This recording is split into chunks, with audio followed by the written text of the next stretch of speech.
Welcome to another edition of Saturday Sit Down. Today we get to catch up with an original Lethbridge Hurricane who still lives in Lethbridge. His name, of course, Mark Greig. And Gregor, first off, thanks so much for doing this. How are things going for you in the summertime? Well, great. Thanks for having me. It's always nice to connect with you guys and catch up a little bit. Quiet summer, of course, with COVID impacting the CHL playoffs and the area that I would primarily cover. Found ourselves with all the kids home, which was nice. Spend time with a lot of cards and ping pong and so forth before things opened up a little bit. Enjoying the hot weather as of late, and it's been great. Let's roll the clock back. I want to get right into it because I mentioned off the top you're an original Lethbridge Hurricane, and you'd played a couple of games with the Calgary Wranglers before that first year in Lethbridge. What do you remember from that first year in Lethbridge when you guys opened up? Well, there was rumblings I remember at the end of the season in Calgary when I joined them late after my midget year that Lethbridge would likely come together and the dots would connect. So I had a little bit of insight that it possibly would be here. And for me, right out of the gates, I can honestly say nothing but a wonderful experience. The billets that I had in Coaldale, Mike and Jackie Balint, were outstanding. We were treated great with the city. The building was awesome. And the fans took us in and embraced us. We weren't a very good team that year, and they stood with us and kind of hung in there. So my experience right off the mark was nothing but positive, to be honest. You mentioned that that first year the team as a whole wasn't the greatest, but it was a building process to what would ultimately come in your final year. I want to ask you about your second year because that's the year that you personally started to have a lot of success, and the team as a result had a lot of success as well. I imagine the first year was fun. Was the second year even more fun? Yes, the first year was fun in the sense that the first year in the Western Hockey League, we were a very young team. So I think we all knew that eventually we could climb the ladder, but we took our lumps and we took our bruises and we tried to stay competitive. But no question, the second year we took a step. We were certainly a playoff team, enjoyed a small success in that avenue as well. But getting to be part of a team that had a lot of offensive players, and I was so fortunate to play with, made for a lot of fun nights at the rink. You were a tremendous player yourself, and part of that, fabulous five or sensational six in your third and final year, 550-plus goal scorers. Brian Bosch had 48. He was right on the cusp there. How much fun was that year when you guys were rolling the WHL? Well, it was a special group. There's no question. I don't think that it'll be anytime soon that some team can duplicate offensively what we did. It was fun to practice with those guys on a daily basis. Bob Lokes had so many different combinations that he could put out there, and the chemistry felt in place. That offensively, you knew you were going to have fun most nights, and our decor, which was young, I often thought maybe didn't get the credit they deserved. Peter Berthelsen was our captain. He was an older guy, but Darcy Rerink and Shane Peacock went on to be really good pros. Shane Peacock, for me, was a special player that we got to watch from a young age going forward. So it was a lot of fun, and offensively, Bob Lokes let us do our thing, and on most nights we filled the net. When you're playing on a team with guys like Wes Walls and Corey Lyons and Jason Ruff, and the list goes on from that year, does it push you to be better when you're practicing with those guys on a daily basis and seeing what they can do? No question, the drills in practice against quality players made you better. And also within the games, I mean, offensively, we were a charged group. So if, one group of three was trumping us, we felt we had the need to try to supersede them. And it was a healthy competition. It was a lot of fun because there wasn't a lot of egos. And also the fact when you get to watch special players like Wes Walls and Jason Ruff, Corey Lyons and Enns and Bosch and these guys from the bench, you really enjoy watching their success from the outset. So it was a wonderful year and a special time for all of us. Talk about Bob Laux, because he, up until recently, was one of the most, or still is one of the most winningest coaches in franchise history. And every time I talk to someone that played for him, they rave about him. What kind of impact did he have to you, not only as a hockey player, but that group as a whole? Well, pretty special guy. I think that that would be probably one of the pinnacles of his success. So he kind of went through it with us, but he was an intense guy. He was a little volatile, and he kept us on our toes. And I think that unpredictability kept us honest and allowed us to stay pretty level-headed as the success we were having, especially early in the year. So intense guy, a little unpredictable, but for our group, I think it was a good fit at the right time. You guys went on to the WHL final that year after 55 wins in the regular season. Talk about that playoff run and how much fun it was working your way all the way to the final.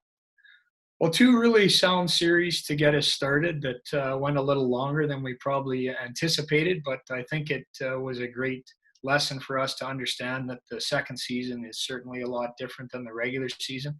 And we had to clean up a few things in a few areas of our game to allow us to kind of climb the ladder. But by the time we got to Kamloops and with the special players they had, and it was a real special series. Unfortunately, we came up a little short, but a long journey in the playoffs, but certainly a lot of ups and downs and a bit of a roller coaster ride, but certainly something I'll never forget. You, of course, had a tremendous playoff that year, 32 points on that run to the final. You talked about Wes Walls and Corey Lyons, and I know Corey and Jason Ruff still live in Lethbridge. Do you keep in touch with a lot of those guys? I know Wes coaches down in Minnesota, and of course, you're still involved in hockey. I travel to Minnesota 3 or 4 times a year. Wes and I connect almost every time, so him and I still have a pretty special friendship intact. Not only did I play on his wing for the bulk of 2 years, but I lived with him. We sat beside each other in the locker room. We sat beside each other on the bus, so we were close and still remain fairly close. Corey Lyons was on my boat on Tuesday with me surfing, so I still have a good friendship with him. And Ruffy and I connect intermittently throughout the year. Always great to see him, and he was a special player in his own right too here in Lethbridge for me. With the term that he spent here, will probably go down as one of the better Hurricanes to come through, I think. After your third year in the Western Hockey League with the Hurricanes and that run to the final, you get drafted in the first round, and you're the first Hurricane to be drafted in the first round by the Hartford Whalers. This came 17 years after your older brother, Bruce, was drafted by an NHL team by the name of the California Golden Seals, who, of course, we don't have anymore. They didn't last very long. But when you were a young kid growing up, just south of Calgary there, what was it like having an older brother drafted, playing a couple of games in the NHL and playing pro to help you kind of along as you were coming up? Well, there's no doubt we had a significant age gap between us. So I was so young that I really kind of took in everything he did and watched and followed and listened. And I was invested in what he was doing. And I do think that long term it gave me a bit of an advantage or some insight on potentially how far you can go and some of the things you need to do for yourself to give yourself that chance. So it was impactful for me, and I was grateful for it. I mentioned that you were a first-round pick. When you heard your name called by the Hartford Whalers, what was that experience? What was that emotion like? Had some insight from my agent at the time that it would likely be in the first round, so that helped me kind of get comfortable where I was at. But there's no question when your name's called, you're a little overwhelmed, and you kind of have to take in the moment as best you can. And it was a pretty neat experience. I was fortunate enough to have my dad with me there at the time and a close friend, so we kind of relished the moment, and it stays with you for a lifetime for sure. You went on to play a long time pro, but that first year in the American Hockey League in Springfield, you guys go on to win the Calder Cup. After going to the WHL final in your last year, and now you're in the American Hockey League, and I imagine that adjustment is pretty tough going from junior to pro. Talk about that first year and ultimately that championship. Yeah, I've been really fortunate throughout my career with the people I played with, the teams I was on, some of the coaches I had. So when I left Lethbridge to walk into that scenario and be that fortunate to play with such good players and a special coach in Jimmy Roberts, a Hall of Famer, was pretty unique. There's a lot of adapting when you go into that first year pro. You're living on your own, and you have to figure out stuff on your own a lot. And that part for me, I kind of worked through really part in the year. In the second half, really kind of just settled in and played hockey on a team that won most nights. And I think as young as we were, that group in Springfield, we really believed we had a chance to win and ultimately climb the ladder throughout the playoffs. When you get to spend that much time together with a group of guys and ultimately win a championship, it's another experience you'll never forget. I look at the stats: over 600 games in the American League, 125 games in the NHL, IHL for over 200. When you win that first year, does it seem easy? And do you think you're going to have so many more opportunities to win as you moved along? It does. There's no question that I think I took it for advantage and overlooked it. I got close a couple other times, but I don't think I truly understood at the time, how rare or how, often you get that chance to, with a group to put it all together. So many things have to link up. And as I got going on later in my career, I when I look back, I embraced it a little bit more than I did when we actually won. Mentioned the 125 games in the National Hockey League. Do you remember your first game? Do you remember your first goal? Do they still kind of sit with you? Yeah, absolutely. I think when you're a young player and, it's been in your sightlines for so long, when those things finally come to fruition, they're pretty significant moments. And first game in Buffalo, remember my first shift, my first goal in Hartford against Montreal. So these things, they're significant and they're substantial for a young player, and they resonate often. I'm like little younger than you, but the two things that I think of when I think of the Hartford Whalers: number one, the jersey; number two, Brass Bonanza. What was it like wearing the jersey, and what was it like hearing the Brass Bonanza after your first NHL goal? Well, there's certainly two staples to that franchise that were significant. I think over time they've even grown. When I see Hartford Whaler hats, it certainly brings a smile to my face. A really unique crest. And the Brass Bonanza, you would think after so many years between the WHA and the NHL that it would run its course, but it was an electric piece of every goal, of every win that never really got tiring. It was just became a staple that was an identity, and it was a pretty neat thing to be a part of. I know when a Lethbridge Hurricane player scores his first goal, it gets put on a plaque and they get to keep that. Do you still have your puck from that first goal? Yes, they most of the teams now, they try to bring those special moments into some type of a scenario that they can. So the plaque, really fortunate to have my first jersey that I played in the National League, the first goal, and these things are neat. You played over 1,100 games professionally. You wrapped it up in Germany. What was that experience like after playing such a long time in North America to go over and play in such a beautiful country?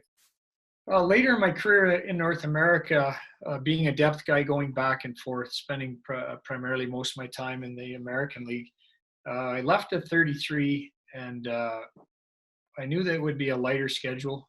My body was tiring a little bit. And I also know that a new experience would maybe recharge me, re-energize me. And I was so fortunate to play in Germany for 4 years. I had the three young kids who really embraced it. Very fortunate in the sense that my wife, it's not for everybody to go to another country and have to adapt, but she rolled with the punches and really embraced the opportunity. And for us, those 4 years in Germany, from a hockey standpoint, for me personally, were great. I enjoyed the big sheet of ice. I enjoyed the less physicality at that time in my career. Met some really unique coaches over there that have a different mindset, a different approach, which I really enjoyed. And just also the fact that watching my family, the kids learned enough German to get by. Watching Cindy have the opportunity to travel around Europe, it was a blessing, and I was fortunate to stay over there for 4 years. You mentioned your kids, of course, one of them prominent in the WHL right now, and that being, of course, Ridley with the Brandon Wheat Kings. What's it like being, a former WHL player, former professional player, and now having, your kid play in the same league you used to? Is it a different transition? It's been really neat. The transition has been really easy for me. Again, working in the Western Hockey League and watching young kids come through before him, and having enough time to impact him in his minor hockey journey and be around him and share experiences and get on the ice with him and be able to work with him. By the time he got to the Western League, I really have just sat back and enjoyed watching him play. There's really nothing better when you get a chance to watch your kids play. So I don't do much coaching or teaching now. I share the odd thoughts. I try to find balance for the young players emotionally, which it can be a bit of a roller coaster. So I've tried to shed light on some of that with them. But really, just a wonderful experience to sit back and watch them play most nights. You're an amateur scout with the Philadelphia Flyers, have been for quite some time. How do you separate, Mark Greig scout to Mark Greig hockey dad? Took some time to think about it. Had some people before me that have run into the experience, used them as resources. And for me, I arrived at the decision that the Philadelphia Flyers have a job to do. We have a decent staff of about 10. So I removed myself from that process and allowed them to do their job. And I never really took part in any conversations about Ridley, and I never ultimately really saw where he arrived on our list. For me, it was just the right approach. I don't think that I could shed light on anything that, this staff is so good that I could really add or take away. So I was fortunate in the sense that Braden Schneider was on that team as well, and I had to watch Brandon 7 to 10 times. So, like I say, really nothing better than watching your own kids play.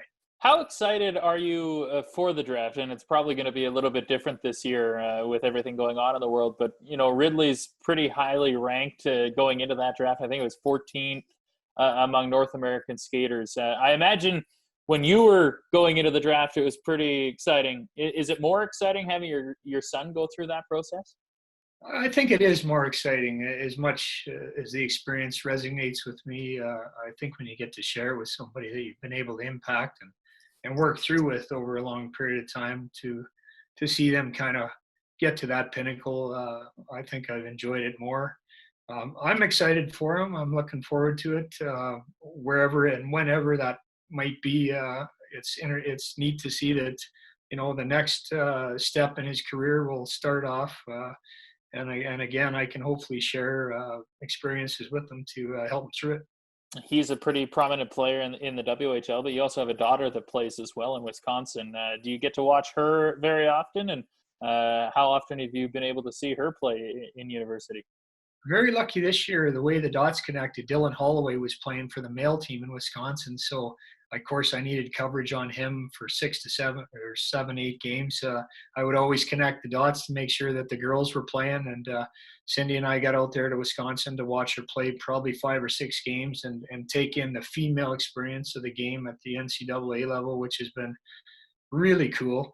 Really enjoyed that. And also for her, she's been a pretty dominant player climbing the ladder to play on a team that was a high-end team where she's had to work through it and not quite be the player that she has. She's going to have to wait her turn. They have some great national players on that team. So I've enjoyed watching her have to earn it a little bit more and also help her through that.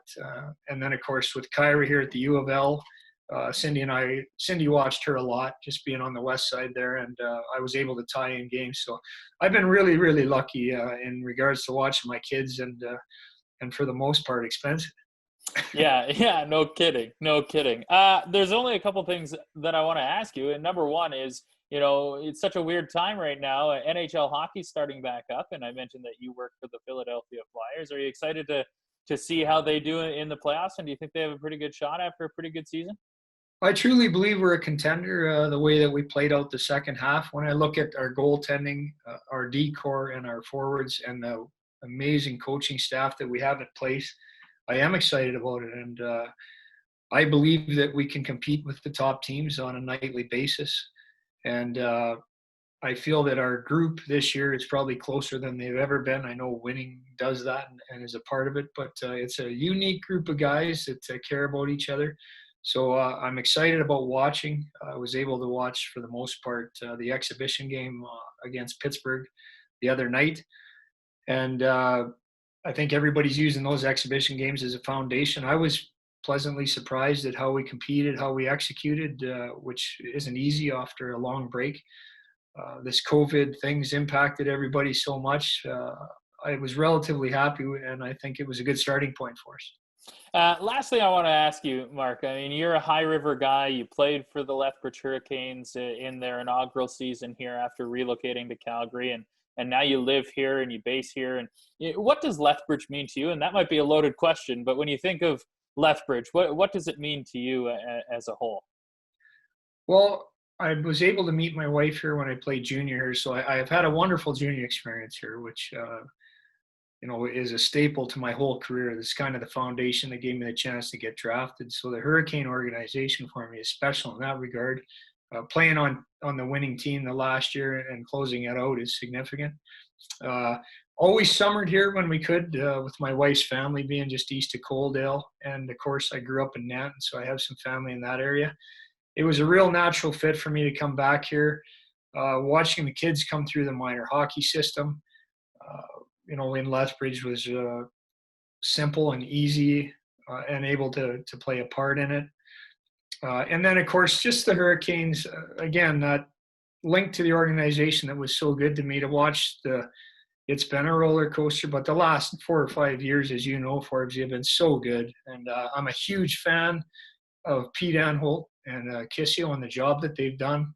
The rinks got lots of vibe to it. The teams are good. They've had special players come through here in Cousins and Addison. So really proud of the city, the organization, and the fact that we can call it home. It's been a good fit. I think that's a great place to leave it.